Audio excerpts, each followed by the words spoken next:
Clarity Break. Clarity in a complex world. Okay, let's unpack this. Um, there's a pretty head-turning statistic just landed, courtesy of CopyLeaks. Oh, yeah. What's that? A whopping 60% of OpenAI's GPT 3.5 outputs. They show some level of similarity to existing text. Wow, 60%. That's really high. Yeah. Think about that for a second. If you're, relying on AI to generate content, well, that raises some pretty serious flags right off the bat. Absolutely. It immediately throws a spotlight on the whole concept of originality, doesn't it? Yeah, Especially now in the age of AI. totally. If that much AI text looks like other stuff, it really forces us to consider what creation even means in this new context. Absolutely. And, that brings us right to the heart of what we're digging into today. It is. Who actually owns the stuff that AI kicks out? Images, audio tracks, written words, the whole digital shebang. Right, the ownership question. And look, this isn't just some dusty legal theory. If you're using AI for your business, maybe for marketing. Uh-huh. Or if you're a creative exploring these new tools. Exactly. Or even if you're just like sharing cool AI art you made online, understanding who has the rights to that content, and maybe more importantly, if it even has rights, is absolutely vital. It really prompts a crucial question, doesn't it? About the actual value of AI-generated content in the marketplace. How so? Well, if the ownership is hazy, or maybe even non-existent, Mhm. what does that mean for using it commercially? Or, its staying power in the long run? That's a really good point. So for this deep dive, we've pulled together a really interesting mix of sources, different perspectives. Yeah, like what? We've got a couple of really informative YouTube videos. One's from Ben Angel, and he dives deep into why purely AI-generated stuff often lacks copyright protection. Okay. And then another from Hype Echo, which gets more into the philosophical side, like, could an AI ever really be considered an author?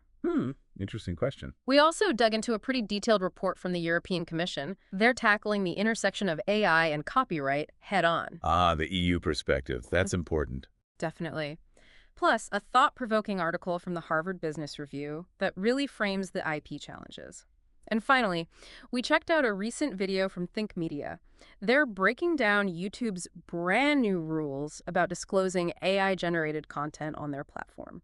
So we've got legal analysis, platform rules, practical advice, and even some philosophy mixed in. Exactly.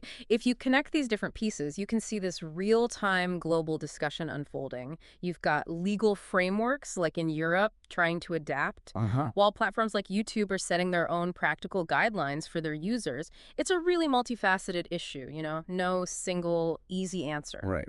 It's complex.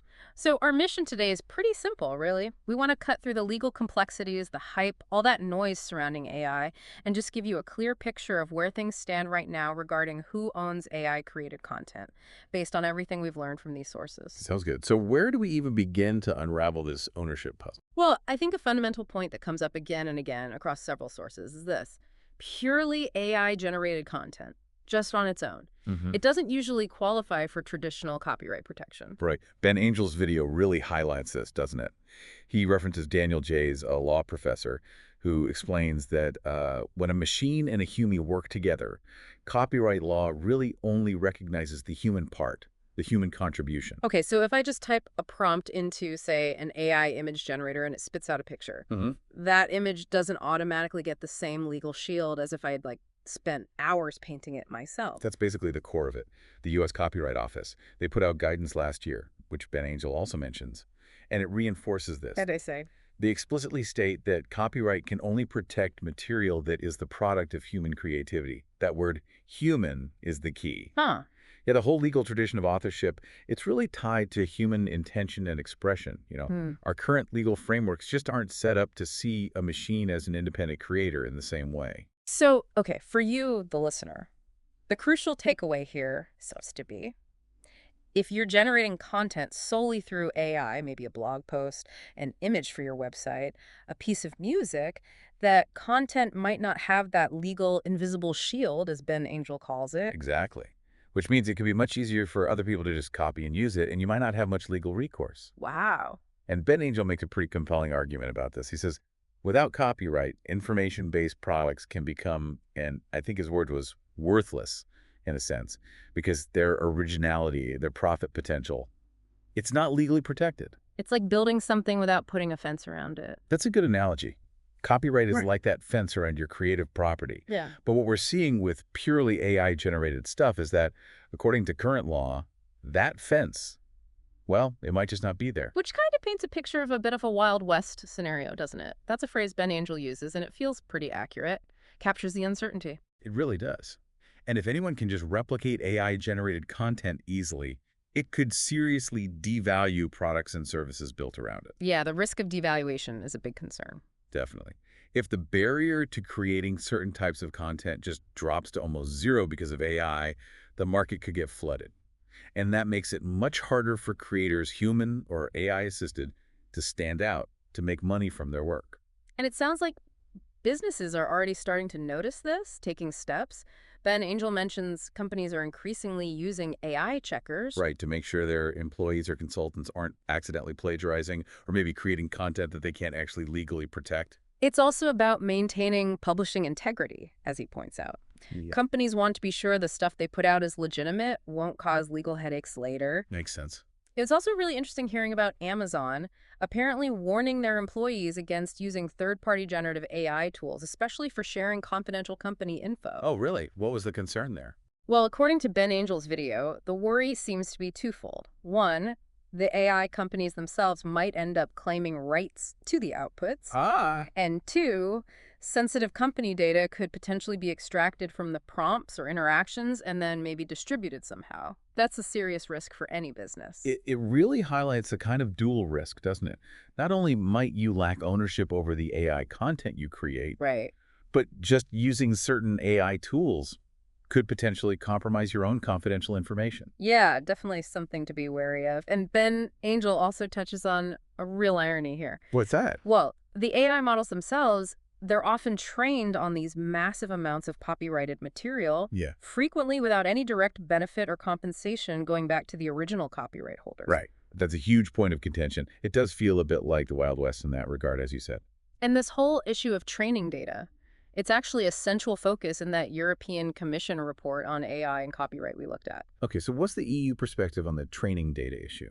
Well, they specifically address the potential for copyright infringement by AI developers who use copyrighted stuff to train their algorithms, through data mining. Makes sense. And the European Union's DSM directive.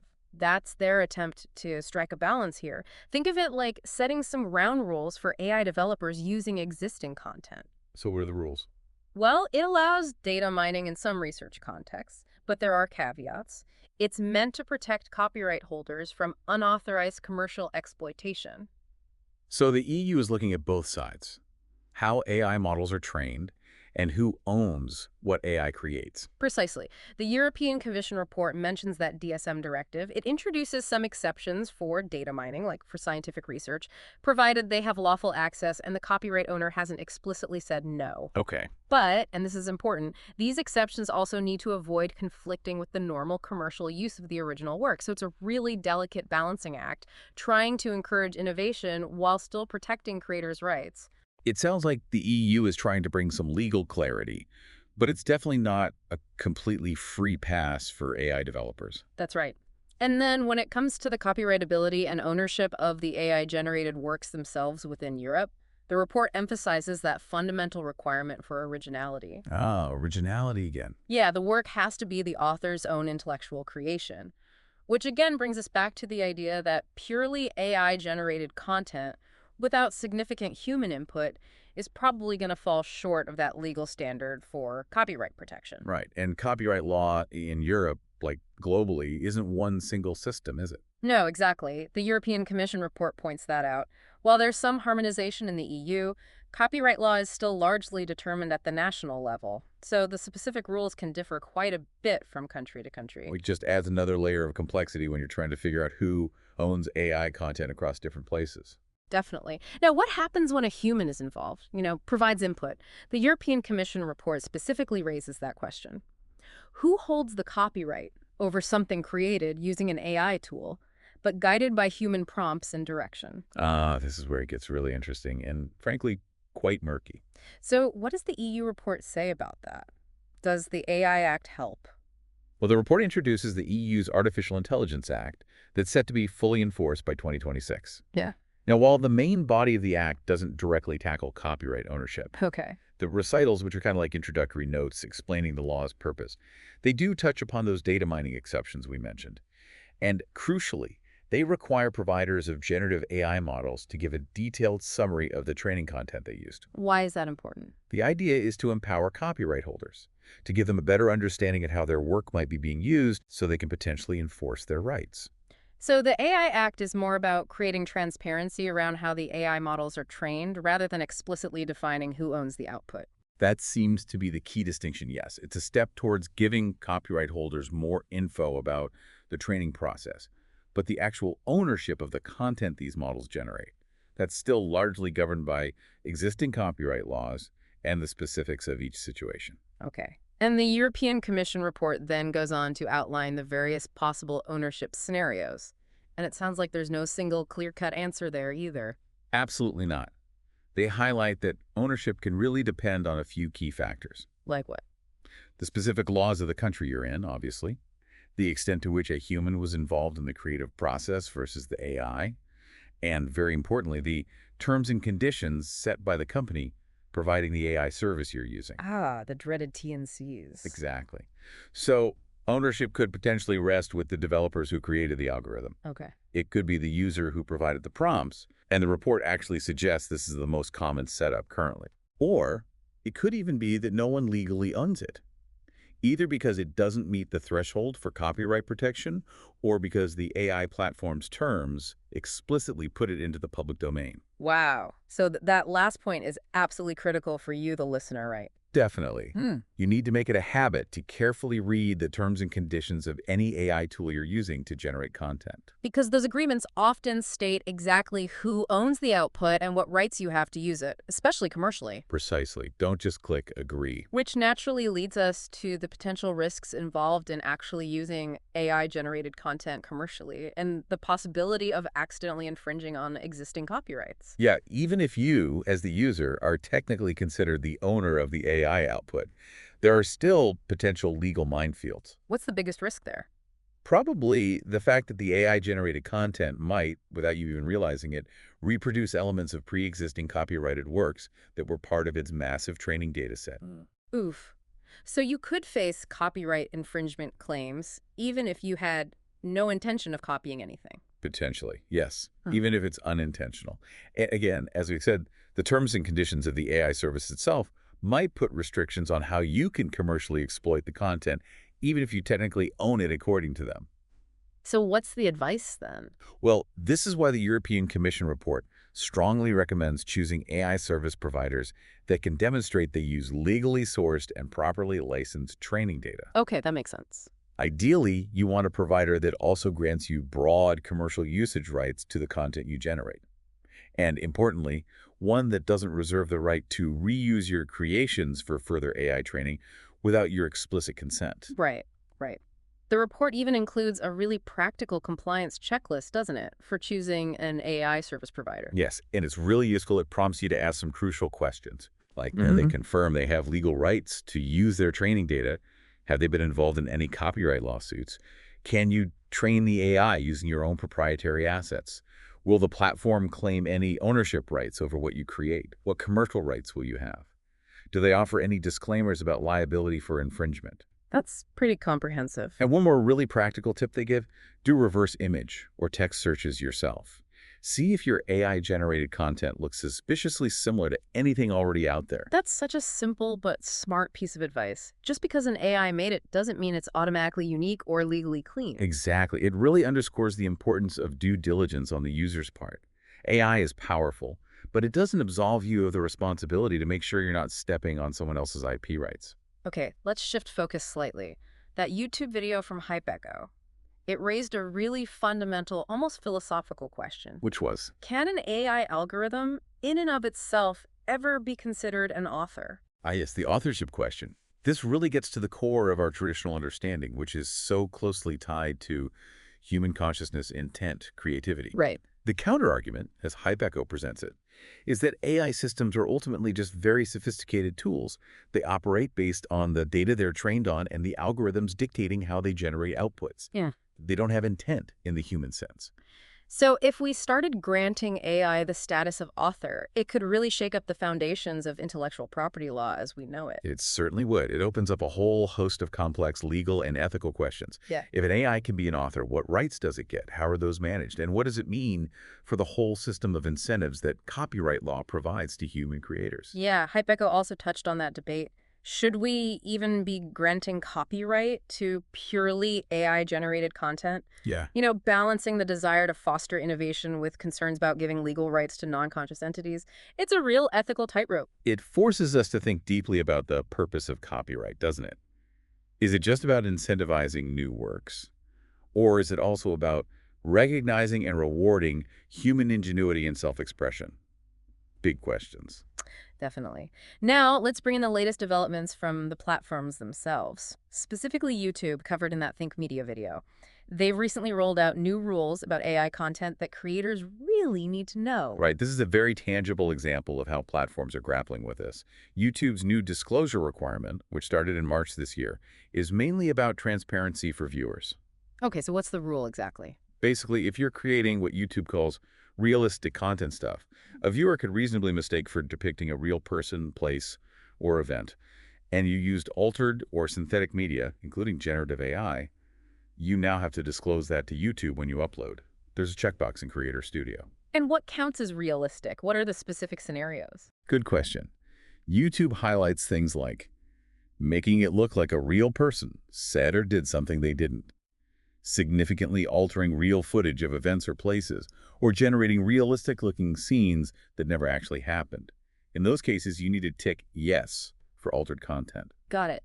But it's also important to know what doesn't need disclosure, right? Exactly. According to Think Media's breakdown, using AI for productivity stuff like brainstorming script ideas, developing outlines, generating automatic captions, that doesn't fall under this rule. So YouTube seems mostly concerned about potentially deceptive content, not just using AI as a creative tool. That appears to be the focus, yes.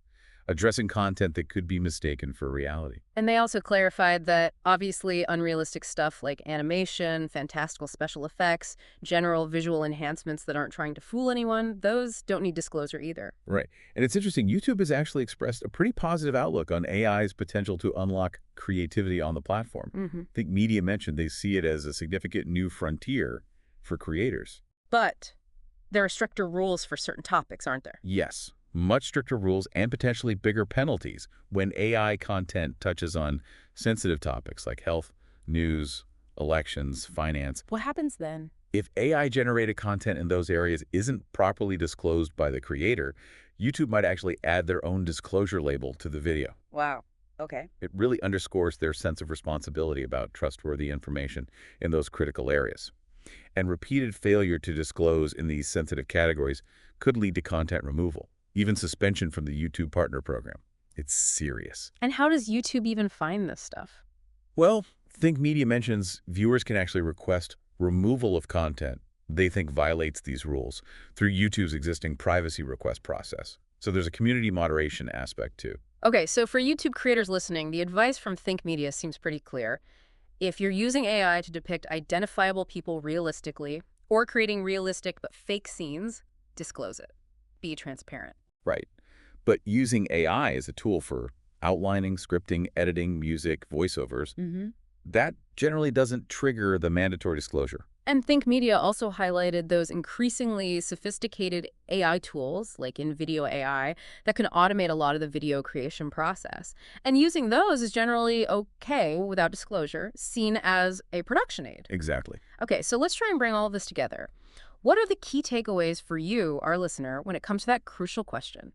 Who owns AI-created content? We've covered a lot: legal stuff, platform rules, philosophy. Yeah, synthesizing across all these sources, Yeah. a few really critical points emerge. First, purely AI-generated content on its own probably doesn't get traditional copyright protection. Yeah. Way, because current law usually requires human creativity. Okay, point one. Human needed for copyright. Second, some level of human input, guidance, direction that seems generally necessary to establish copyright in the final work. How much input is still a bit fuzzy, but purely prompt-based might not be enough. Got it. Point two. Human input matters. Third, ownership and usage rights are heavily influenced by the terms and conditions of the specific AI tool you're using.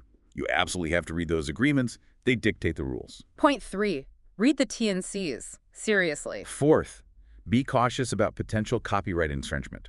Just because an AI generated doesn't mean it's automatically clear of pre-existing copyrights hidden in its training data. Point 4. Watch out for infringement from training data. Fifth, transparency is becoming increasingly important. As we see with YouTube's new rules, disclosing AI use in certain contexts isn't just good practice, it's becoming mandatory. Point 5. Transparency is key. And finally, sixth, this whole landscape, legal, technological, at a new rise, it's evolving incredibly fast. Staying informed about new rulings, new platform rules, it's crucial. Adaptability is key. Point 6. Stay informed and adapt. Okay, those are great takeaways. Yeah, hopefully that clarifies things a bit. So let's circle right back to the core question we started with. Who ultimately owns AI-created content? Based on our deep dive, the answer, as you've probably gathered, is, well, it's complicated. Yeah, definitely not a simple yes or no. It really hinges on that degree of human involvement, the existing legal frameworks, which we're still playing catch-up, and crucially, those specific terms of service from the AI platform you used. There's just no single universally applicable answer right now. Exactly. And that inherent uncertainty really underscores why it's so important for anyone creating or using AI content to stay informed, exercise caution, and do their due diligence. Yeah. Especially for commercial use or public distribution. Ultimately, what this deep dive shows is that we're in this massive transitional period, aren't we? The AI tech is here, it's powerful, Incredibly powerful. but the legal and ethical frameworks to govern it, they're still very much under construction. Absolutely. Still being built. And that brings us to our final thought for you, the listener, to really consider.